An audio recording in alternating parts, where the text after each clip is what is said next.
As a school nurse, you hold a unique and powerful role in shaping the health and safety of every student you serve. And this is especially true for students with type 1 diabetes. Your influence stretches far beyond blood sugar checks and other basic care.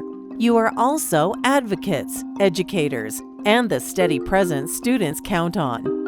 And though guidelines may differ across states and school districts, the essentials of effective type 1 diabetes management remains the same.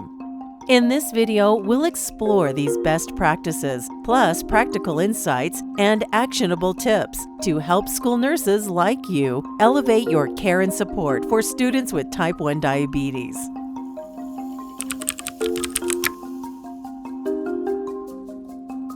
At the heart of effective diabetes management in the school setting are two crucial documents: the Diabetes Medical Management Plan, or DMMP, and the Individualized Healthcare Plan, or IHP. Think of the Diabetes Medical Management Plan as the healthcare provider's specific individualized instructions for managing a student's diabetes, a comprehensive set of medical orders to guide that student's care.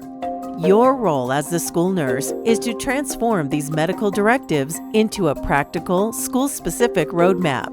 This is the Individualized Healthcare Plan, or IHP. This IHP then forms the basis for the other essential plans that students may need, like the Emergency Care Plan, 504 Plan, or Individualized Transportation Plan.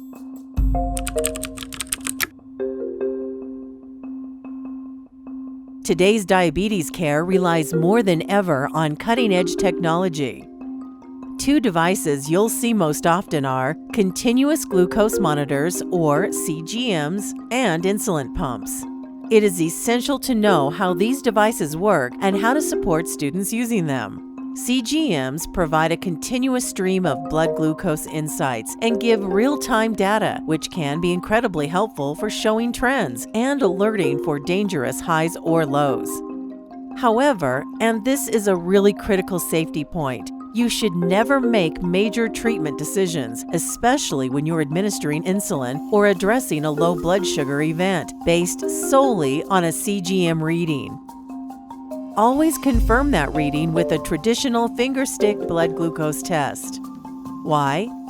Because CGMs measure glucose in the fluid between cells, which can have a slight delay compared to the actual glucose in the blood. That quick fingerstick gives you the immediate, precise information you need to ensure you're taking the correct action to keep the student safe and healthy.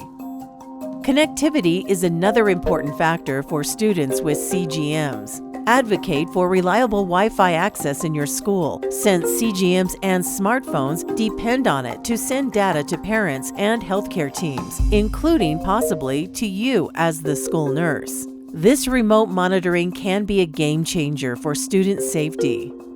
Should a CGM sensor or its transmitter pod come off at school nurses should gather all components and store them safely to return to the parents or guardians. Do not discard any part of this device. Replacing the sensor is typically a procedure recommended to be performed at home by the family.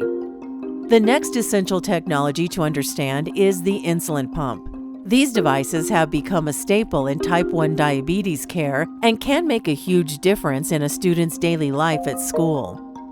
You'll encounter pumps in different forms, from traditional models with tubing to compact patch pumps that stick right on the skin. These computerized devices are programmed to deliver both a continuous basal insulin flow and additional boluses for meal coverage and to correct high blood glucose levels, utilizing rapid-acting insulin.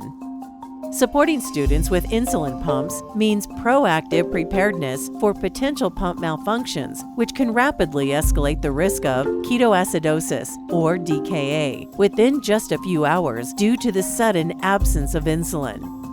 Malfunctions can stem from various issues, such as low batteries, mechanical problems, tubing complications like clogs or kinks, or dislodgement of the cannula from the insertion site.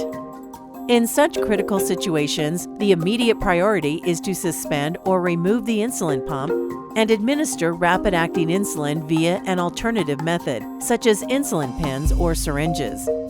While school nurses typically do not undertake the reinsertion of infusion sets or the restarting of insulin pumps, ensuring that backup insulin supplies, pens, or syringes are readily available in the school's health room is an important safety protocol. This accessibility facilitates prompt intervention, whether by parents, trained diabetes personnel, or other appropriate care providers. Hypoglycemia is the most immediate and significant danger for students with type 1 diabetes, demanding rapid and precise intervention. It's imperative that teachers and other school staff are trained to recognize its varied symptoms and to treat immediately with quick-acting glucose. When in doubt, treat.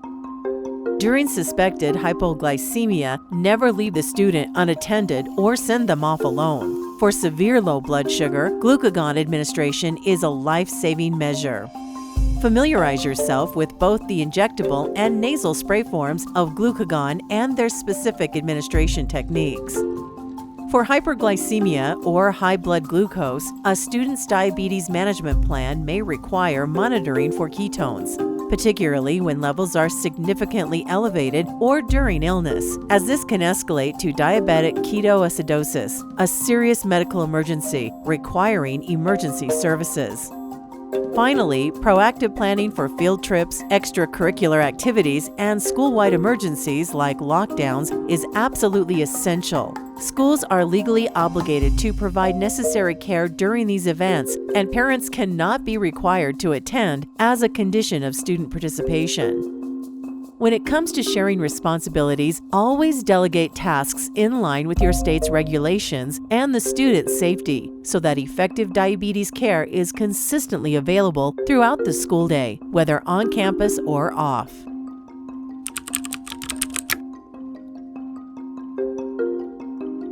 Self-management of type 1 diabetes is a journey that grows and changes as each student develops. It's not a one-size-fits-all milestone. Every student's abilities will shift with their age, maturity, and experience. Even students who are confident and independent with their diabetes care still need your guidance and support, particularly when they face challenges like hypoglycemia. When it comes to insulin dosing, understanding the intricate balance between carbohydrate coverage and correction doses is fundamental to effective care and support, especially for students using multiple daily injections. Because a rapid-acting insulin continues working for hours, this is called insulin on board. Correction doses must be carefully timed to prevent insulin stacking, which can lead to hypoglycemia. In general, mealtime insulin should always be administered to cover the carbohydrates, but correction doses should not occur within 3 hours of a previous rapid-acting insulin dose. But, and this is a very important but, always remember to consult the student's individualized diabetes medical management plan for precise instructions, as the exact insulin on board duration or specific rules for correction doses may vary based on healthcare providers' orders and the student's individual insulin sensitivity.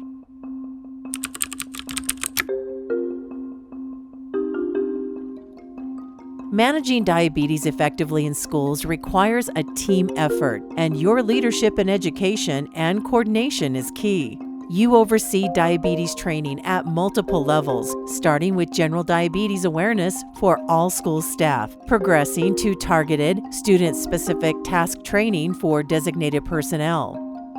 This tiered approach ensures that everyone understands their role and that critical tasks are delegated appropriately, always with ongoing supervision to maintain safety and quality care. Partner with school administrators to establish clear, comprehensive policies that support students with diabetes, and proactively address psychosocial challenges such as bullying and eating disorders to promote both their physical and emotional well-being. Your expertise empowers students with diabetes to not only succeed academically, but also thrive socially.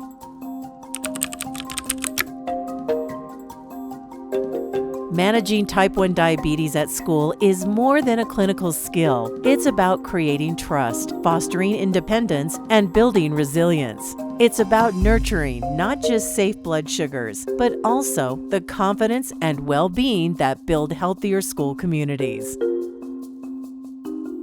Brought to you by your friends at McGill School Nurse Supplies.